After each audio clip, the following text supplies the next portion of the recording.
અને જ્યારે આ બ્રિજ દુર્ઘટના થઈ હતી, આ બ્રિજ તૂટી પડ્યો, આ માનવ સર્જિત ત્રાસદી થઈ હતી, ત્યારે એક ટેમ્પો જેમાં કેમિકલ ભરેલું હતું એ ટેમ્પો પણ મહીસાગર નદીમાં ખાબક્યો હતો અને કેમિકલની અસર પાણીમાં ન ફેલાય એના માટેની હવે 38 કલાક પછી તકેદારી લેવાની શરૂઆત થઈ છે અને એમાં હવે ચૂનાની બોરીઓ લાવવામાં આવી છે। ધારાસભ્ય ચેતનસિંહ ઝાલાનું કહેવું છે કે ક્યાંય કેમિકલથી કોઈને ખોટી અસર ન થાય અથવા તો એ કેમિકલ ફેલાય તો કોઈને એનો, કારણ કે આ પાણી પીવામાં સિંચાઈમાં પણ વપરાતું હોય છે એટલે કેમિકલની અસર दूर करवा माटे, केमिकलनी असर ओછી કરવા માટે હવે નદીમાં પાણીમાં ચૂનો નાખવામાં આવશે।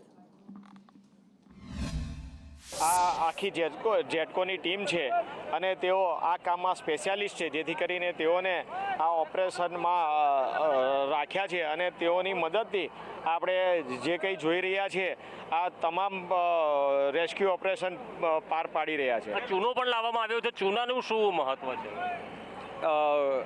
માહિતી એવી છે કે અંદર એક ટેન્કર છે જેમાં કેમિકલ હોઈ શકે છે, તો સાવચેતીના પગલા રૂપે આપણે ચૂનો અહીંયા રાખ્યો છે જેથી કરીને બીજી કોઈ દુર્ઘટના ના બને અને આપણે તમામ પ્રકારની સાવચેતી રાખીને આ ઓપરેશન કરી રહ્યા છીએ। ચૂનો કેમિકલ પર નાખી શકાય? કેમિકલ નહીં, પાણી પર નાખી શકાય જેથી કરીને કેમિકલની અસર વધુ પડતી ના થાય તે પ્રકારના પ્રયત્નો કરી રહ્યા છે। છેલ્લા કેટલાય સમયથી આ બ્રિજ માટે આ દહેશત વ્યક્ત કરાઈ હતી। 2 વર્ષ પહેલા સંદેશ ન્યૂઝે પણ અહેવાલ પ્રસારિત કર્યો હતો અને દહેશત વ્યક્ત કરી હતી કે આ બ્રિજ તૂટી જાય એવો છે, આ બ્રિજ મોતનો બ્રિજ બને એમ છે, આ બ્રિજ જિંદગીઓ ગળી જશે, પણ તંત્ર જાગ્યું નહીં। 10 દિવસ પહેલા એક સ્થાનિક અગ્રણી છે વિક્કી શ્રીમાળી, એમણે પણ આ બ્રિજનું રિયાલિટી ચેક કર્યું। એ બ્રિજ પરથી પસાર થયા અને એમને ત્યાં આગળ ભયનો અનુભવ થયો, એમને ત્યાંથી પસાર થતા મોત દેખાયું અને એમણે એક વિડીયો બનાવ્યો હતો। એ વિડીયોમાં બ્રિજની હાલત શું છે એ વિડીયોના માધ્યમથી સરકાર અને તંત્રને જગાડવાનો પ્રયત્ન કર્યો હતો, પણ એ 10 દિવસ પહેલા વિડીયો વાયરલ તો થયો પણ ના તંત્રના કાન સુધી અવાજ પહોંચ્યો, ના સરકાર સુધી એ સંવેદના કે પછી એ ભય પહોંચ્યો અને આખરે એ ભવિષ્યવાણી જે કરવામાં આવી હતી, એ દહેશત જે વ્યક્ત કરવામાં આવી હતી એ સાચી પડી। 16 લોકોને આ બ્રિજ, 16 લોકોને આ બેદરકારી ગળી ગઈ। હજી ખબર નહીં કેટલા મૃતદેહ નદીની અંદર પડ્યા છે। પાદરાનો જે ગંભીરા બ્રિજ તૂટ્યો છે ત્યાર પછી અવનવા ઘટસ્ફોટ થઈ રહ્યા છે કે 8 વર્ષ પહેલા ધારાસભ્ય 8 વર્ષથી રજૂઆત કરે છે, અન્ય અગ્રણીઓ 3 વર્ષથી રજૂઆત કરે છે, પત્ર લખાયા ત્યારે સામાજિક કાર્યકરો પણ રજૂઆત કરતા આવ્યા અને 10 જ દિવસ પહેલા અહીંના જે વિક્કી શ્રીમાળી છે, સામાજિક કાર્યકર છે જાણીતા પાદરાના, તેઓએ પણ 10 જ દિવસ પહેલા આ બ્રિજનો વિડીયો વાયરલ કર્યો કે આ બ્રિજ તૂટી જશે, તેમ છતાં પણ કોઈએ ધ્યાન ના આપ્યું। વિક્કીભાઈ, તમે અહીંયાથી પસાર થઈ રહ્યા હતા કે પછી શું હતું કે તમારે એ વિડીયો બનાવવો પડ્યો અને પછી તમારે રજૂઆત કરવી? ખૂબ જ દુઃખદની વાત છે। કાલની જે ઘટના બની એમાં આપણે 29 તારીખે, એટલે હું એક હકની વાતનું સંગઠન ચલાવું છું, જ્યાં આગળ આપણે ઘણી બધી રજૂઆતો આવતી હોય છે અને રજૂઆતને ધ્યાનમાં રાખીને જ આપણે આ બ્રિજની મુલાકાત કરી હતી અને આ બ્રિજની મુલાકાત દરમિયાન હું પોતે જ્યારે બ્રિજ પર ઊભો હતો ત્યારે બ્રિજ ટોટલી કહેવાય ને કે કન્ડિશન, જો ભારદારી વાહનોનો જો જમાવડો ત્યાં આગળ ઉપર થતો હોય તો ચોક્કસપણે જે આ જર્જિત બ્રિજ છે એ બ્રિજની અંદર દુર્ઘટનાની શક્યતાઓ 100% વધી જાય અને એ જ તંત્રને આપણે વાત પહોંચાડવાનો પ્રયત્ન કર્યો હતો, પણ તંત્રએ એ વાતને ધ્યાને લીધી તો થવાની હોત તો જો અમારી નાના વ્યક્તિની રજૂઆત ધ્યાને લીધી હોત ને તો આ તપાસનો વિષય કરવો એમને જરૂરી જ ના લાગત। અને આ જે અત્યારે તંત્ર અત્યારે દોડતું થયું છે અને તમામ તંત્ર અહીંયા આગળ જો ખડે પગે ઊભું હોય એવું એમનું માનવું હોય ને તો તમને જણાવી દઉં કે જ્યારે આ ઘટના બની ને ત્યારે સ્થાનિક લોકોએ અહીંયા આવીને સ્થાનિક લોકોએ જ આ જેટલા 3 જીવ બચાવ્યા અને સ્થાનિક લોકોએ બચાવ્યા છે। કોઈક અહીંયા રેસ્ક્યુ ટીમ દ્વારા એમની બચાવની કામગીરી નથી થઈ। દોઢ કલાક પછી અહીંયા તંત્ર તો 2022માં ભારતના ચીફ જસ્ટિસને મેલ કરવામાં આવ્યો, તમામ એજન્સીઓના સેક્રેટરીઓને પણ મેલ કરવામાં આવ્યો, મુજપુરના જે રણજીતસિંહ પડિયારે આ મેલ કર્યા હતા, તેમ છતાં પણ આ મેલને પણ ના ધ્યાને લેવાયો અને આખરે આ ઘટના ઘટી છે। ઘણા બધા લોકો સામે આવી રહ્યા છે, ત્યારે હવે આ અકસ્માતો કેવી રીતે થતા પહેલા રોકી શકાય તે બાબતે ધ્યાન આપવું જરૂરી છે। કેમેરા પર્સન નિકેશ વડન સાથે કુણાલ શર્મા, સંદેશ ન્યૂઝ, વડોદરા। એટલે હવે તપાસના નાટકો થઈ રહ્યા છે, જિંદગીની કિંમત નક્કી થઈ ચૂકી છે અને વળતર માટેના ખેલ એ જૂના ખેલ ખેલાઈ રહ્યા છે, પણ વિચાર તો કરો જેમના પરિવારના માળા વિખાઈ ગયા એમની હાલત શું થઈ હશે અને કેવી ભયાનક એ દહેશત હશે, કેવી ભયાનક એ ક્ષણ હશે કે જ્યારે આ બ્રિજ અચાનક તૂટી પડ્યો, એની ઉપરથી વાહનો પસાર થઈ રહ્યા હતા, લોકો એમાં સવાર હતા અને એ સેંકડો ફૂટની ઊંચાઈથી નીચે પટકાયા હતા। કેટલી ભયાનક થથરાવી જાય એવી એક ક્ષણ હશે જે આમાં સદભાગ્યે જે ભાગ્યશાળી લોકો હતા જે આ દુર્ઘટનામાં બચી ગયા છે એમણે એક એક ક્ષણની એ ભયાનકતા દર્શાવી છે, એમણે એ ભયાનક ક્ષણ કેવી હતી એનો ચિતાર આપ્યો છે। નોકરીથી પરત ઘરે જઈ રહ્યો હતો અને ત્યાં અમારું બાઇક ઉપર જે જગ્યા ઉપર જયું એ જગ્યાએથી બ્રિજ પડી ગયો. તમને ખ્યાલ આવેલો આ ઘટના ઘટી એનો? એવું તો ખ્યાલ કશું નહીં આવ્યું. પછી અમે તો હવામાં જ થઈ ગયા. પાણીમાં જાય ને ત્યાં ખબર પડી કે ભાઈ આપણે નીચે આવી ગયા. પછી લગભગ 10-15 મિનિટ તો અમે પાણીમાં જ રહ્યા. પછી કંઈક તણાતું પેલી બોરી આવી ટ્રકની એ પકડી લીધી. એનાથી થોડું ઝઝુમ્યા અડધો પોણો કલાક. પછી એવી રીતે બહાર આવ્યા. પાણીમાં ફોર્મ આવી તો ઉપર આવ્યો પાઇપ તો ચાલી હતી તો પછી વટલા થાંભલે બેસી ગયો. પછી પોટિયાવાળાએ મને બચાવ્યો. પોલીસની પતિ આવી હતી 1 વાર પછી આવી. પહેલાં એમને બહાર કાઢ્યો. અને હવે વાત કરવી છે ચેલેન્જની રાજનીતિની. આમ આદમી પાર્ટી વિસાવદરમાં જીતી, ગોપાલ ઇટાલિયા ધારાસભ્ય બન્યા અને એ પછી સ્વાભાવિક છે કે ગુજરાતના રાજકારણમાં જબરજસ્ત ગરમાવો આવ્યો છે. કંઈક ને કંઈક વાતને લઈ ગોપાલ ઇટાલિયા અથવા તો વિસાવદરના ધારાસભ્ય ચર્ચામાં રહે છે. અને આ વખતે કાંતિ અમૃતિયાની ચેલેન્જના કારણે, મોરબીના ધારાસભ્યની ચેલેન્જના કારણે આ મુદ્દો ફરી એકવાર ચર્ચાના એરણે પહોંચ્યો છે. કાંતિ અમૃતિયાએ ચેલેન્જ આપી ગોપાલ ઇટાલિયાને કે જો તાકાત હોય તો મોરબીમાં આવીને ચૂંટણી લડી બતાવો, મને જીતી અહીંયાથી તમે મને હરાવી બતાવો, અહીંથી જીતી બતાવો, 2 કરોડ રૂપિયા હું આપીશ. અને સામે ગોપાલ ઇટાલિયાએ ફિલ્મી સ્ટાઇલમાં આ ચેલેન્જનો સ્વીકાર કર્યો છે. મેં એમ કહ્યું કે કાંતિભાઈએ સ્ટેટમેન્ટ આપ્યું એટલે પેટમાં તેલ રેડાય છે. પેટમાં તેલ નથી રેડાતું. મેં સાચી વાત કરી છે. તમે આવો. આમાં પ્રોસિજર હોય. તમે એકવાર ચૂંટણા, હું 7 વાર લઈ રહું.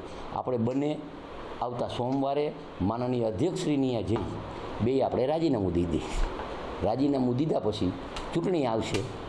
અહીંયા વિસાવદરની ચૂંટણીમાં અમારા કાર્યકર્તા લડશે અને તમારા કાર્યકર્તા લડશે.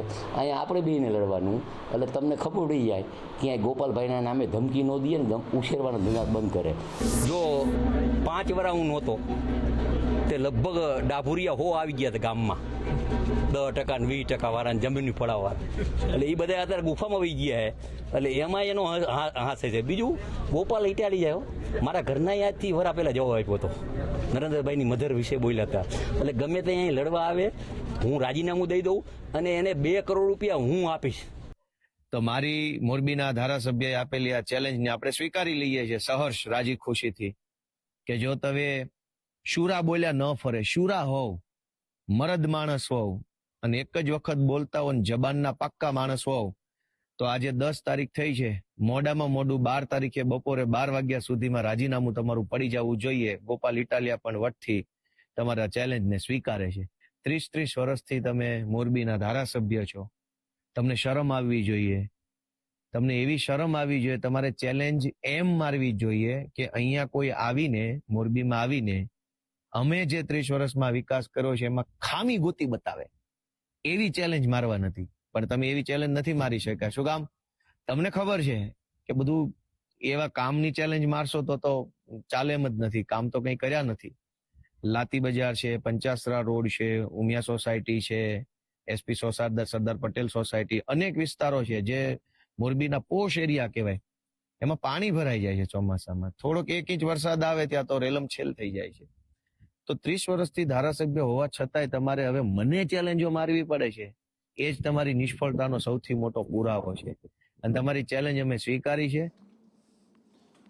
એટલે અહીંયા આ ચેલેન્જના રાજકારણ વચ્ચે ખૂબ અહીં રસપ્રદ વાત અહીંયા એક એ સામે આવી છે કે કાંતિ અમૃતિયા એવું કહી રહ્યા છે કે 5 વર્ષ હું નહોતો ત્યારે કેટલાક જમીન પચાવી પાડવાવાળા તત્વો અહીંયા આવી ગયા. માન્યું કે થોડા સમય માટે બ્રિજેશ મિર્જા કોંગ્રેસમાંથી ધારાસભ્ય હતા, પણ પછી પક્ષ પલટો કરી ભાજપમાં આવ્યા, મંત્રી પણ બન્યા. અને જો એક મંત્રીના વિધાનસભા ક્ષેત્રમાં જમીન પચાવી પાડવાવાળા લોકો આવી જતા હોય તો એ બહુ મોટી વાત છે. અને ખુદ એની પોલ ભારતીય જનતા પાર્ટીના ધારાસભ્ય ખોલી રહ્યા છે. પણ ખેર એ વાતને એક બાજુ રાખીએ. અત્યારે ચર્ચા થઈ રહી છે આ ચેલેન્જની. હવે સવાલ એ છે કે 12 તારીખે 12 વાગે શું રાજીનામા મુકાશે?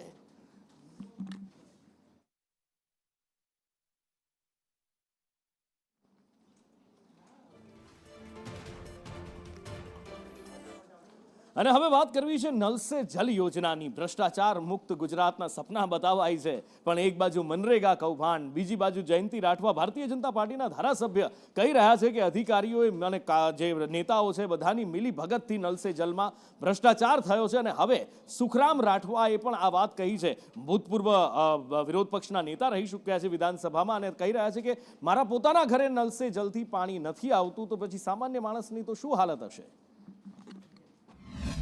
તમારા ઘરે તમારા ઘર આગળ ચકલીઓમાં પાણી આવશે એમ કરીને ઠેર ઠેર ઇજાદાર મારફતે ખાડા ખોદાઈને ખાલી પાઇપો નાખીને સ્ટેન્ડ પોસ્ટ મૂક્યા હતા.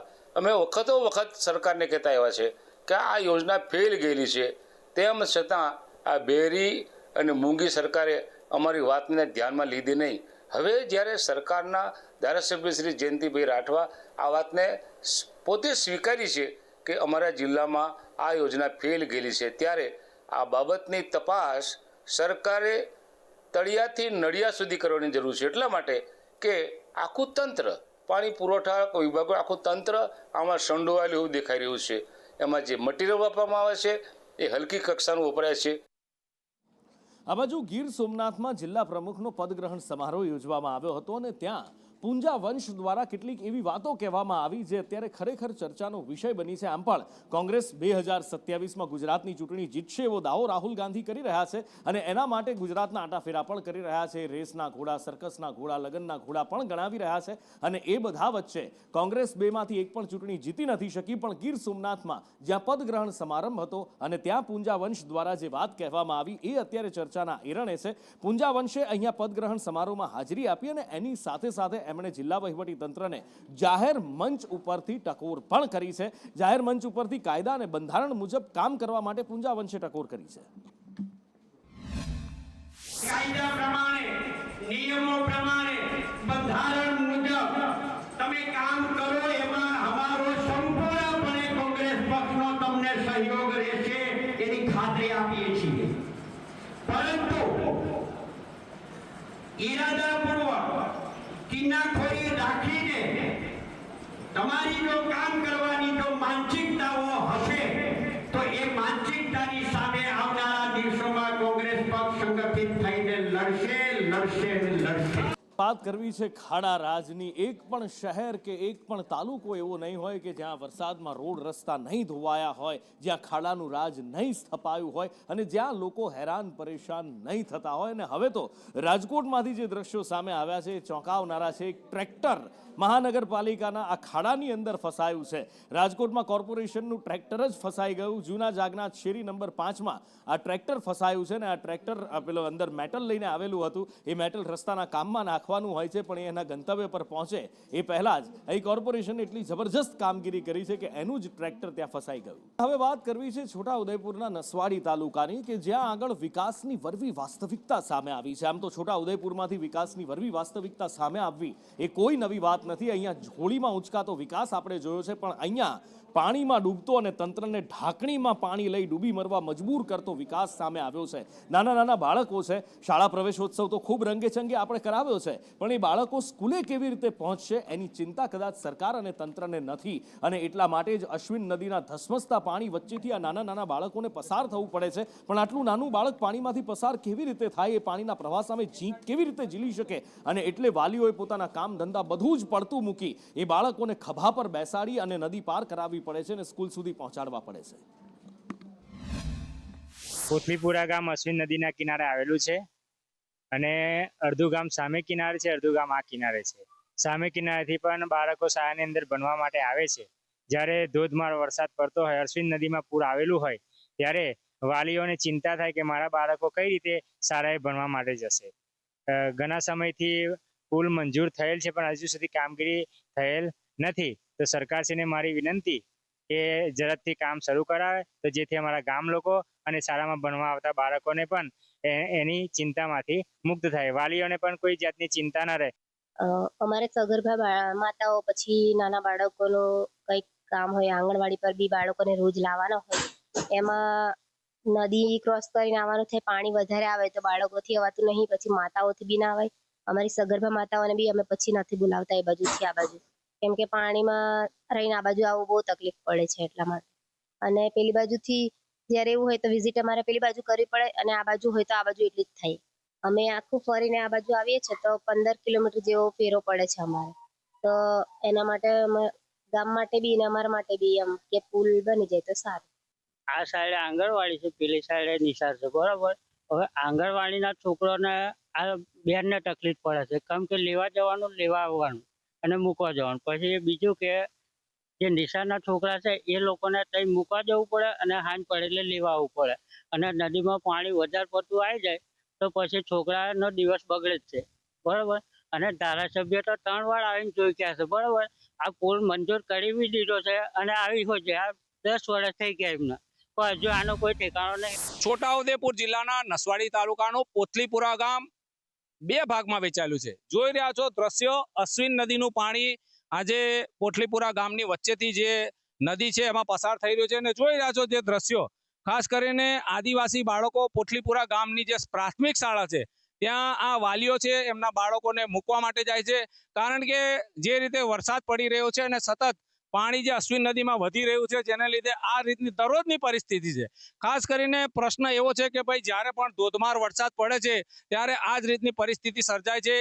એક બાજુ આંગણવાડી છે અને બીજી બાજુ પ્રાથમિક શાળા છે, એટલે દરરોજ આ રીતે જીવના જોખમે આ આદિવાસી બાળકોને અહીંના વાલીઓ શાળાએ મૂકવા જવા માટે મજબૂર બન્યા છે. સરકારે 1.5 વર્ષ પહેલા અહીંયાનો એક પુલ મંજૂર કર્યો છે, પરંતુ એ પુલ મંજૂર કર્યા બાદ હજુ એના કોઈ ઠેકાણા નથી, હજુ એનો ટેન્ડરની પ્રક્રિયા પણ પૂર્ણ નથી થઈ. ત્યારે આ જ રીતના આખું ચોમાસું હવે આ લોકો બિચારા દુઃખ ભોગવી રહ્યા છે. ત્યારે એમની એક જ માંગ છે કે ભાઈ જલ્દી પુલ બનાવો.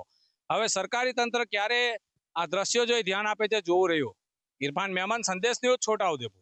બીજી બાજુ અમદાવાદમાં લુખ્ખાઓનો ત્રાસ પણ ઓછો નથી થઈ રહ્યો. આની પહેલા જે મોટું અભિયાન ચલાવાયું હતું એ પછી પણ લુખ્ખાઓને હજી નાથી નથી શકી પોલીસ. બલોલ નગરમાં અસામાજિક તત્વોએ આતંક મચાવ્યો હતો, અરાજકતાનો નગ્ન નાચ કર્યો હતો.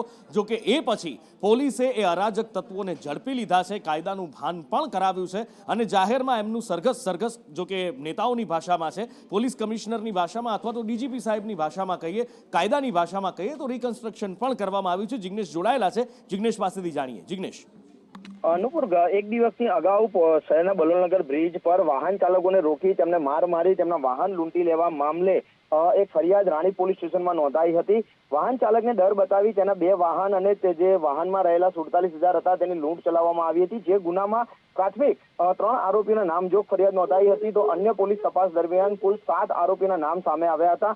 જેમાં સાબરમતી પોલીસે ગુનો દાખલ કરી રોહિત, રાહુલ, પ્રીતમ ઉર્ફે કટિંગ, દેવા, રમાકાંત અને વિશાલની ધરપકડ કરી છે અને અન્ય એક આરોપી ફરાર છે.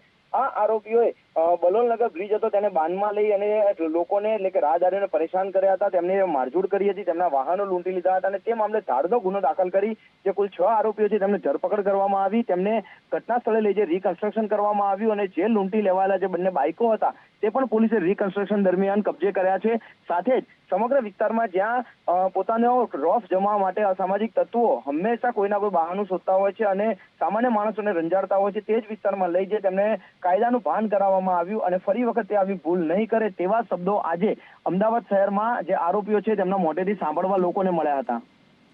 અને આગળ વાત કરવી છે ખાડા રાજથી પરેશાન લોકોની. કદાચ રાજ્યમાં એક પણ એવો તાલુકો નહીં હોય કે જ્યાં રસ્તા તૂટ્યા નહીં હોય, જ્યાં રસ્તાનો કચ્ચર ઘાણ નહીં વળ્યો હોય ને લોકો હેરાન પરેશાન નહીં થતા હોય. અને એટલા માટે જ રાજ્યમાંથી ઠેર ઠેર વિરોધના સૂર ઉઠી રહ્યા છે. ક્યાંક વિરોધ પક્ષ વિરોધ કરી રહ્યું છે તો ક્યાંક લોકો સારા રોડ રસ્તાની માંગ કરી રહ્યા છે.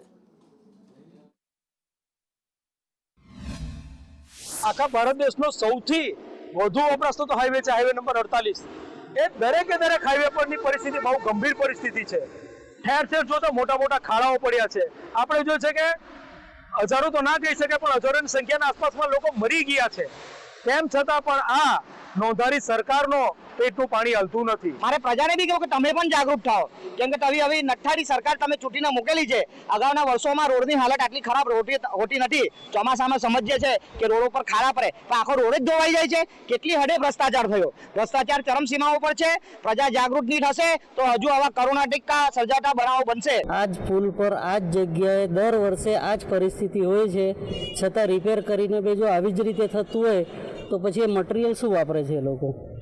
એટલું જ કહેવું છે અને બીજા કોઈની જાન નહીં જાય એની સરકારે તકેદારી રાખવી જોઈએ. ખાડાઓ રસ્તા બને ત્યારે નેતાઓને બધા ઉદ્ઘાટન કરવા જાય પણ ખાડા પડે ત્યારે કોઈ એમ નથી કહેતા કે આ ખાડા અમે અમારા થકી પડેલા છે એમ, કારણ કે આમાં તો મને ખુલ્લો ભ્રષ્ટાચાર દેખાય છે.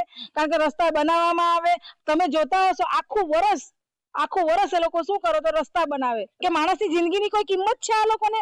આજે એક દુઃખદ ઘટના બની, અમારી પાસે વિડીયો બી છે, તમને બતાવું કે એ વિડીયો તમને બતાવું કે કેટલી ખરાબ રીતે માણસ મર્યો છે. અમારા સાંસદ અને લોકસભાના દંડક ધવલભાઈ સાથે માન્ય નીતિનભાઈ ગડકરી સાહેબને લોકસભાનું ચાલુ સત્ર દરમિયાન પણ મળેલા અને રજૂઆત કરેલી, અને NH56 ને NHI ને હવાલે કર્યો.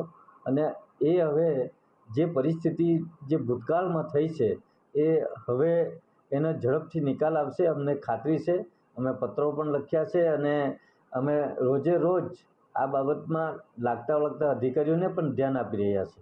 ગઈકાલે ગુજરાતના આદરણીય અમારા મુન્દુને મક્કમ મુખ્યમંત્રીએ કડક સૂચના આપી છે, એટલે એ બાબતે કંઈ વધારે અમારે સ્ટેટમેન્ટ આપવાની જરૂર નથી, કારણ કે મુખ્યમંત્રીએ જાતે જ મિટિંગ લઈને NHI હોય, પંચાયતના રસ્તા હોય, સ્ટેટના રસ્તા હોય, જે પણ રસ્તા છે એના માટેનો મુખ્યમંત્રીશ્રીએ હાઈ લેવલની મિટિંગ કરીને ગઈકાલે સૂચના આપી દીધી છે. અને તેનો સૂચનાનો અમલ રાતોરાત થયો અને આજે સવારથી દરેક વિભાગના કર્મચારી, દરેક વિભાગની એજન્સીઓ કામે લાગી ગઈ.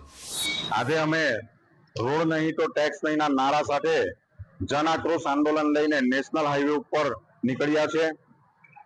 સુરતથી લઈને વાપી સુધીમાં ખાડામાં હાઈવે છે કે હાઈવે ઉપર ખાડા છે એની ખબર પડતી નથી. ડઝનો પર એક્સિડન્ટ થાય છે અને કેટલાય લોકો જીવ ગુમાવે છે. નેશનલ હાઈવે ઓથોરિટીના અધિકારીઓ, સ્ટેટ હાઈવેના અધિકારીઓ, RNBના અધિકારીઓ, MLA, MPs, કલેક્ટરને અનેક રજૂઆતો કરવા છતાં પણ હાઈવે રિપેર થયો નથી, જેના કારણે અનેક લોકો એક્સિડન્ટનો ભોગ બને છે. ત્યારે આ હાઈવેને જો આવનારા સમયમાં રિપેર કરવામાં નહીં આવે, અમે 3 દિવસનું જન આક્રોશ આંદોલન કરી રહ્યા છે. ત્યારબાદ 7 દિવસનો બીજો ટાઈમ આપીએ છીએ અને ત્યારબાદ જો આ હાઈવે રિપેર નહીં થશે તો અમે આ હાઈવેને બ્લોક કરીશું. કોંગ્રેસ દ્વારા તૂટેલા રોડ પર પડતા ભૂવાને લઈને વિરોધ છે તે નોંધાવવામાં આવી રહ્યો છે. અત્યારે લાંબા વોર્ડ ખાતે આ વિરોધ પ્રદર્શન છે તે કરવામાં આવી રહ્યું છે. જે પ્રમાણે હાલ કાર્યકર્તાઓ છે તેના દ્વારા પ્રતિકાત્મક રીતે વિરોધ છે તે કરવામાં આવી રહ્યો છે. પાટાપિંડી કરવામાં આવી છે અને જે પ્રમાણે લોકોને આ ખાડામાં પડવાના કારણે ઈજાઓ થાય છે તેને લઈને હાલ આ વિરોધ જે છે તે નોંધાવવામાં આવી રહ્યો છે. સાથે જ કેટલાક કાર્યકર્તાઓ છે તેના દ્વારા પ્લેકાર્ડ છે તે પણ રાખવામાં આવ્યા છે અને તે પ્લેકાર્ડ સાથે વિરોધ છે તે અત્યારે નોંધાવવામાં આવી રહ્યો છે. સવારે ખોખરા ખાતે વિરોધ હતો અને હાલ લાંબા વોર્ડ ખાતે વિરોધ છે તે કરવામાં આવી રહ્યો છે. ભારતીય જનતા પાર્ટીના ભ્રષ્ટાચારના પાપે અમદાવાદ શહેરના તમામ રોડ રસ્તા ઉખડી ગયા છે. લોકોના ઘરમાં પાણી જઈ રહ્યા છે. એના જ ભાગરૂપે લાંબા વોર્ડની પરિસ્થિતિ તો દયનીય છે. લાંબા વોર્ડના તમામ રોડ રસ્તા તૂટી ગયા છે. ચોમાસામાં લોકોના ઘરે પાણી જઈ રહ્યા છે. આ પ્રતિક ધરણાનો કાર્યક્રમ રાખ્યો છે. કેમેરામેન ચેતન પરમાર સાથે કશ્યપ જોશી, સંદેશ ન્યૂઝ, અમદાવાદ. તાપીના વેરાથી મોટા સમાચાર મળી રહ્યા છે. અહીંયા એક સ્કૂલ વાન નદીમાં ખાબકી હોવાના સમાચાર મળી રહ્યા છે. જો કે સદનસીબે જાનહાનિ ટળી છે, કારણ કે બાળકોને સ્કૂલે ઉતાર્યા પછી આ સ્કૂલ વાન નદીમાં ખાબકી હતી. કેવી રીતે શું થયું અને શું પરિસ્થિતિ અત્યારે જાણીએ અનુપ પાસેથી. અનુપ. જી નુપુર, સવારે 8 વાગ્યાની આજુબાજુ તારકુવા ગામની સીમમાં આ ઘટના બની હતી. એક સ્કૂલ વેન પુલ ઉપરથી નીચે ખાબકી હતી.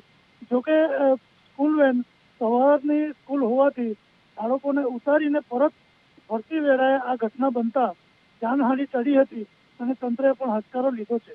જી.